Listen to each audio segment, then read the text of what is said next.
281वां अध्याय रस आदि के लक्षण। भगवान धन्वंतरी ने कहा, सुश्रुत, अब औषधि रस आदि के लक्षणों के गुणों का वर्णन करता हूँ, ध्यान देकर सुनो। जो औषधि रस, वीर्य और विपाक में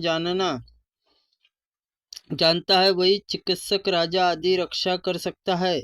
महाभाव, मधुर, अम्ल, लवण और रस चंद्रमा से उत्पन्न कहे गए कटु, तिल एवं कषाय रस अग्नि से उत्पन्न माने गए हैं। द्रव्य का विपाक 3 प्रकार का होता है। कटु, अम्ल, लवण रूप वीर्य के 2 प्रकार कहे गए हैं, शीत और उष्ण।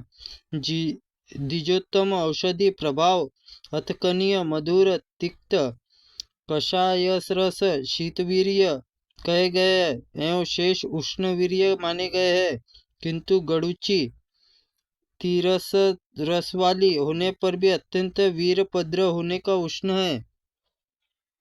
मानद, उसी प्रकार हरड़ कयाश रस युक्त होने पर भी उष्ण वीर्य होती है, तथा मास, जटामासी मधुर रस होने पर भी उष्ण वीर्य ही कहा गया है। लवण, मधुर, ये दोनों रस विपाक और मधुर माने गए हैं। अम्लोषण का विपाक भी मधुर होता है। शेष रस विपाक में कुटु है, इसी में संशय नहीं है। विशेष वीर्य युक्त द्रव्य विपाक उसके प्रभाव के कारण विपरीतता हो जाती है। क्योंकि शहद मधुर होने पर भी विपाक कटु माना गया है। द्रव्य से 16 गुना जल लेकर क्वाथ करे, प्रक्षिप्त द्रव्य 4 गुना जल शेष रहने पर काथ को छान कर पावे, और इसे क्वाथ निर्माण विधि है। जहाँ क्वाथ विधि बतलाई गई है, वहाँ इसी का प्रमाण जानना चाहिए। स्नेह, तेल या धूत और पाक में विधि स्नेह से चौगुना कयास कथित द्रव्य आहार अथवा बराबर अथवा तेल विभिन्न द्रव्यों क्वाथ लेने पर चाहिए। तेल परिपाक तब समझना चाहिए जब तक उसमें डाली हुई औषधि उफनते हुए तेल गलकर ऐसी हो जाए कि उन्हें ठंडा कर हाथ पर रगड़ा जाए तो उनकी बत्ती सी बन जाए। विशेष बात यह है कि उस बत्तीस का संबंध अग्नि से किया जाए तो वह चिड़चिड़ाहट प्रतीति न हो। सिद्ध तेल मानना चाहिए। सुश्रुत, लेह चटने योग्य औषधि द्रव्य को भी इसी प्रकार समान प्रपेक्ष में आदि होते हैं। निर्मल तथा उचित औषध प्रक्षेप द्वारा निर्मित क्वाथ उत्तम होता है तथा उसका प्रयोग लेह आदि में करना चाहिए। चूर्ण की मात्रा 1 अक्ष तोला और क्वाथ की मात्रा 4 पल है अथवा मध्य मात्रा में बतलाई गई है। वैसे ही मात्रा परिणाम कोई निश्चित परिणाम नहीं है। महाभाग, रोगी अवस्था, बल, अग्नि, देश, काल, द्रव्य, रोग विचार करने पर गायत्री मात्रा की कल्पना होती है। उसमें सौम्य रप प्राप्त धातु वर्धक जानना चाहिए। मधुर रस से विशेषता शरीर की धातु की वृद्धि के लिए जानना चाहिए। दोष, धातु और द्रव्य समान गुण कारक होने पर शरीर वृद्धि करता है, इसके विपरीत होने पर क्षयकारक होते हैं। नरश्रेष्ठ, इस शरीर में 3 प्रकार के उभय स्तंभ कंबे है कहे गए हैं, आहार, मैथुन, निद्रा। मनुष्य इसके प्रति सदा सावधानी रखे। इसके पूर्णता परित्याग और अत्यंत सेवन शरीर के क्षय प्राप्त होता है। कुश शरीर, ब्रोगन स्थूल शरीर कर्षण, मध्यम शरीर रक्षण करना चाहिए। ये शरीर के 3 भेद माने गए हैं, तर्पण, अतर्पण। इसी प्रकार के आहारादि उपकरण में 2 भेद होते हैं। मनुष्य हिताशी होना चाहिए, हितकारी पदार्थों में ही खाना चाहिए। मिताशी बनना चाहिए, परिमित भोजन करना चाहिए।